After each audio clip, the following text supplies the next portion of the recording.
السلام علیکم دوستو، کیسے ہیں آپ سب؟ امید ہے کہ آپ سب خیریت سے ہوں گے اور بالکل ٹھیک ہوں گے۔ ریئل ہارر سٹوریز کے ایپیسوڈ 7 میں آپ سب کو ویلکم کہتے ہیں۔ اللہ کرے کہ آپ لوگ جہاں بھی ہوں بالکل خوش ہوں اور ہمیشہ تندرست و توانا رہیں۔ دوستو، جیسا کہ آپ سب جانتے ہیں کہ ہم آپ کی بھیجی ہوئی سٹوریز کو نیریٹ کرتے ہیں، تو اگر آپ لوگوں کی کوئی سٹوری ہو جو آپ لوگ شیئر کرنا چاہتے ہیں تو ہمیں ضرور سینڈ کیجیے، ہم اپنی نیکسٹ ویڈیو میں ضرور شیئر کریں گے۔ تو دوستو، مزید وقت ضائع کیے بغیر اپنی سٹوریز شروع کرتے ہیں، لیکن اگر آپ لوگوں نے ہمارا چینل ابھی تک سبسکرائب نہیں کیا تو پلیز سبسکرائب کا بٹن ضرور دبا دیجیے اور ساتھ ہی بیل کا آئیکن بھی پریس کر دیجیے تاکہ ہر آنے والی ویڈیو کا آپ کو نوٹیفیکیشن جلد از جلد مل جائے۔ میرا نام فائقہ ہے اور میں گجرانوالہ سے تعلق رکھتی ہوں۔ یہ واقعہ میرا نہیں، میری نانی جان کا ہے۔ یہ ان کے ساتھ تب پیش آیا جب وہ جوان ہوا کرتی تھی اور میرے نانا جان کا انتقال ان کی جوانی میں ہی ہو گیا تھا، اور اس وقت میری والدہ اور ان کے بہن بھائی کافی کم عمر ہوا کرتے تھے۔ مالی حالات ان کے کافی خراب ہوا کرتے تھے اور اپنا گھر نہ ہونے کی وجہ سے کرائے کے مکانوں میں رہنا پڑتا تھا، اور کرایہ وقت پر نہ ادا کرنے کی وجہ سے اکثر گھروں سے نکال دیا جاتا تھا۔ اسی اثناء میں ان کو ایک گھر میسر آیا۔ میری والدہ، جن کی عمر اس وقت کم تھی، وہ بتاتی ہیں کہ اس گھر کی دیواریں کافی کچی تھیں اور وہ گھر بالکل پرانے طرز پر بنا ہوا تھا، اور اس گھر میں ایک عجیب سی وحشت طاری رہتی تھی، جیسے کہ کچھ ہے لیکن دکھائی نہیں دیتا تھا کہ آخر ہے کیا۔ مغرب کے بعد ہم تمام گھر والے چھت پر جا کر لیٹ جایا کرتے تھے اور وہیں پر سویا کرتے تھے۔ ہماری چھت پر ایک مخصوص کمرہ ہوتا تھا جس میں سے رات 9 بجے کے بعد دھواں نکلتا نظر آتا تھا۔ میری والدہ نے میری نانی سے کئی دفعہ اس بارے میں پوچھا، لیکن انہوں نے بات کو ادھر ادھر کر دیا اور کوئی جواب نہ دیا، اور اسی طرح یہ روز کا معمول بن گیا۔ میری خالہ، جن کی عمر اس وقت 6 یا 7 سال تھی، ان کو رات کو واش روم جانا تھا۔ انہوں نے میری نانی کو جگایا اور دونوں واش روم کے لیے نیچے والے پورشن میں آ گئے۔ میری خالہ ابھی واش روم میں ہی تھی کہ ان کو زوردار بھینس کی آواز آئی، اتنی زوردار آواز کہ کوئی بھی سن سکتا تھا۔ تعجب کی بات تو یہ تھی کہ ان کے گھر کے پاس نہ تو کوئی ایسی جگہ تھی جہاں بھینسیں وغیرہ ہوں، اور نہ ہی ان کے گھر میں کوئی جانور ہوا کرتا تھا، اور یہ آواز ان کو گھر کے بالکل بیچ سے آ رہی تھی۔ بہرحال ان کی عمر کم تھی، وہ بھاگ کر نانی کے پاس گئیں اور ان کے ساتھ جا کر سو گئیں۔ صبح جب سب سو کر اٹھے تو میری خالہ کو کیا سب دیکھتے ہیں کہ ان کی ایک آنکھ شدید لال ہے اور باہری جلد ان کی کالی ہو رہی ہے، جیسے کسی نے زوردار مکہ مارا ہو۔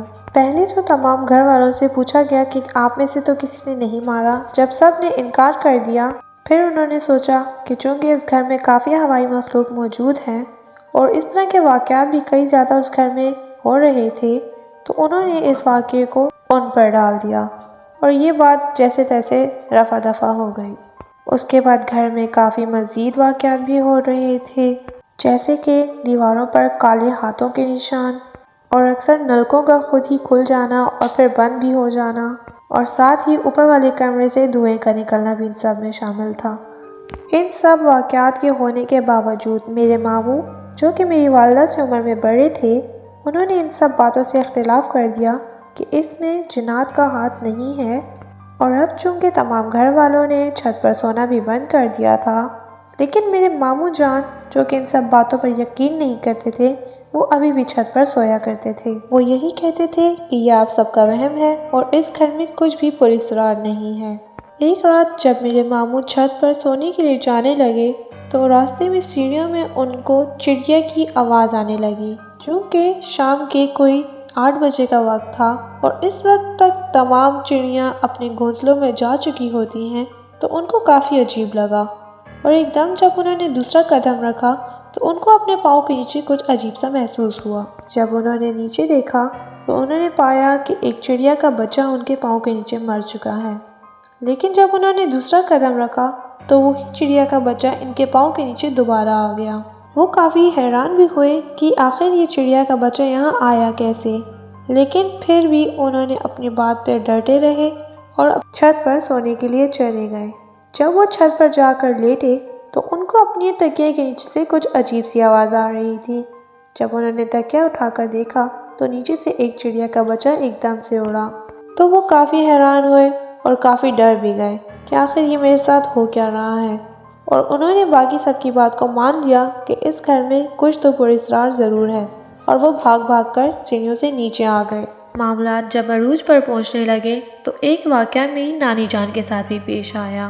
ہوا کچھ یوں کہ میری نانی جان ایک رات 8 بجے کے قریب اپنے کمرے میں جا رہی تھی کہ ان کو میری خالہ جان دلہن کے لباس میں دکھائی دی۔ ان کو بہت غصہ آیا کہ آخر یہ اس نے دلہن کا لباس کیوں پہن رکھا ہے اور یہ اوپر کی طرف کیوں جا رہی ہے۔ انہوں نے اس کا پیچھا کیا کہ میں اس کو روکوں، لیکن جب وہ اوپر پہنچی تو ایک مردانہ آواز میں اس دلہن نے جواب دیا کہ میں تمہاری بیٹی نہیں ہوں۔ یہ سن کر میری نانی جان ڈر گئی، اور جب وہ نیچے آئیں تو انہوں نے دیکھا کہ میری خالہ جان اپنے بستر میں سوئی پڑی ہیں۔ میری نانی جان کافی زیادہ ڈر گئیں، اور اس کے بعد کئی زیادہ اور بھی اس طرح کے واقعات ان کے گھر میں پیش آئے، اور انہوں نے 1 مہینے کے اندر اندر اس گھر کو چھوڑ دیا اور کسی دوسرے گھر میں شفٹ ہو گئے۔ سننے میں آتا ہے کہ آج اتنے سارے سال گزر جانے کے بعد بھی وہ گھر غیر آباد ہے اور وہاں کوئی نہیں رہتا۔ ہماری اگلی سٹوری جنہوں نے ہمیں بھیجی ہے ان کا نام ہے ارشد علی۔ میرا نام ارشد علی ہے اور میں لاہور کے ایک گاؤں سے تعلق رکھتا ہوں۔ یہ واقعہ 2020 کا ہے جب تمام دنیا کورونا کی لپیٹ میں تھی۔ ہمارا گاؤں ایک پہاڑ کے دامن میں ہوا کرتا تھا اور وہ علاقہ بہت زیادہ غیر تھا۔ وہاں پر بہت کم آبادی رہتی تھی، زیادہ لوگ نہیں ہوا کرتے تھے، اور ہمارا گاؤں رات 8 بجے کے بعد بالکل ویران ہو جایا کرتا تھا، اور ہمارا گاؤں کافی پراسرار واقعات کی وجہ سے مشہور بھی ہوا کرتا تھا۔ دوستو، جیسا کہ میں نے بتایا کہ یہ واقعہ 2020 کا ہے، اور کورونا کی وجہ سے چونکہ تمام لوگ اپنے گھروں میں ہی رہا کرتے تھے، کوئی زیادہ باہر نہیں نکلتا تھا، تو ہمارے گاؤں میں دور دور تک کوئی شخص دکھائی ہی نہیں دیتا تھا۔ ویسے میں نے آپ کو پہلے یہ بھی بتایا ہے کہ ہمارے گاؤں کی آبادی بھی کافی کم تھی، اور چونکہ تمام لوگ اپنے گھروں میں بھی رہتے تھے تو آبادی مزید کم ہو گئی تھی۔ دوستو، ہوا کچھ یوں کہ ایک شام 6 بجے کے قریب کا وقت تھا۔ میں اپنے گھر سے کچھ اشیاء خورد و نوش لینے کے لیے بازار کی طرف جا رہا تھا۔ راستے میں مسجد کے قریب مجھے لوگوں کا ایک ہجوم نظر آیا۔ میں نے سوچا کہ یہ اس طرح لوگوں کا ہجوم یہاں پر کیوں اکٹھا ہے، حالانکہ کورونا کا وقت ہے اور تمام لوگوں کو اکٹھا ہونے سے منع کیا گیا ہے، لیکن پھر بھی یہ اتنے سارے لوگ اکٹھے ہو کر کیا کر رہے ہیں۔ جب میں قریب گیا اور میں نے پتہ کیا کہ آپ سب یہاں کیوں اکٹھے ہیں، تو انہوں نے بتایا کہ یہاں پر ایک لڑکے پر جو کہ قریب ہی ایک گھر میں رہتا ہے، اس پر جنات آ گئے تھے، اور جب اس کی حالت شدید خراب ہو گئی تو اس کو اس مسجد میں لایا گیا، اور جب اس کو اس مسجد میں لایا گیا تو ہم سب اس کی حالت دیکھنے کے لیے یہاں پر جمع ہو گئے۔ تب مجھے معلوم پڑا کہ یہ تمام لوگ یہاں اس وجہ سے جمع ہیں۔ خیر، میں نے واقعے کی زیادہ تہہ میں نہیں گیا اور میں وہاں سے چل دیا، کیونکہ 6 پہلے ہی بج چکے تھے اور 8 بجے تمام گاؤں ویران ہو جاتا ہے، تو میں نے واپس بھی آنا تھا۔ جب میں بازار پہنچا تو میں نے وہاں اپنے دوستوں کو دیکھا۔ ہم لوگ کافی عرصے بعد مل رہے تھے، کیونکہ کورونا کی وجہ سے تمام لوگ اپنے اپنے گھروں میں بند تھے اور کسی سے ملاقات نہیں ہو پا رہی تھی، تو مجھے اپنے دوست ملے۔ ہم وہاں پر کافی دیر بیٹھے رہے اور ہم نے کافی انجوائے کیا، اور وقت کا پتہ ہی نہیں چلا اور کب 7:30 بج گئے۔ مغرب کی اذان جب ہوئی تو مجھے احساس ہوا کہ مجھے کافی دیر ہو گئی ہے، اور میں جلدی سے واپس جانے کے لیے اٹھا اور میں گھر کی طرف روانہ ہو گیا۔ چونکہ میں اکیلا تھا اور رات بھی کافی ہو چکی تھی اور بازار گھر سے کافی دور تھا، تو سفر گھر کی طرف تقریباً آدھے گھنٹے کا تھا۔ کافی اندھیرا ہو چکا تھا اور میں پیدل بھی جا رہا تھا، تو میں کافی گھبرایا ہوا تھا اور ساتھ ہی ڈرا ہوا بھی تھا، لیکن میں رکے بغیر چلے ہی جا رہا تھا کہ کسی طرح میں آج گھر پہنچ جاؤں۔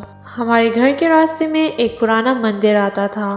وہ مندر کافی زیادہ پرانا تھا اور اس کے اندر کوئی بھی نہیں جایا کرتا تھا، یا یہ کہہ لیجئے کہ وہ مندر ہندوؤں کے وقت کا تھا۔ میں اپنی گھبراہٹ میں گھر کی طرف جا ہی رہا تھا کہ مجھے احساس ہی نہیں ہوا کہ کب میں اس مندر کے قریب پہنچ گیا۔ جب میں اس مندر کے قریب سے گزرنے لگا تو میں نے دیکھا کہ اس مندر کے باہر ایک کالے لباس والی عورت بیٹھی ہے، اور وہ بالکل خاموشی سے میری طرف دیکھے جا رہی تھی۔ میں نے ان سے کئی بار آواز دے کر پوچھا کہ خاتون، آپ کو کسی مدد کی ضرورت ہے؟ اس نے کوئی جواب نہیں دیا۔ میں ان کے قریب جانے کے لیے جب آگے بڑھا تو شدید گرم ہوا میرے منہ پر آ کر لگی اور میری آنکھیں بند ہو گئیں، اور جب میں نے آنکھیں کھولی تو وہ عورت وہاں پر موجود نہیں تھی۔ میں کافی زیادہ گھبرا گیا اور میں نے آیت الکرسی پڑھنا شروع کر دی۔ میں وہاں سے مجھے سمجھ نہیں آیا کہ کس طرح وہاں سے بھاگا اور میں نے کیسے 15 منٹ کا سفر تقریباً 5 منٹ میں طے کیا۔ جب میں گھر پہنچا تو میں بہت ہی زیادہ گھبرایا ہوا تھا اور میری حالت بہت زیادہ خراب تھی۔ میری والدہ نے مجھ سے کئی بار پوچھا لیکن میں بہت زیادہ گھبرایا ہوا تھا اور کچھ بھی بولنے کے قابل نہیں تھا۔ جب میری حالت کچھ ٹھیک ہوئی تو میری والدہ نے مجھ سے پوچھا کہ تمہیں کیا ہوا ہے؟ میں نے ان کو تمام قصہ سنایا۔ میری والدہ نے مجھے کافی ڈانٹا کہ آخر تم اس مندر کے قریب گئے ہی کیوں؟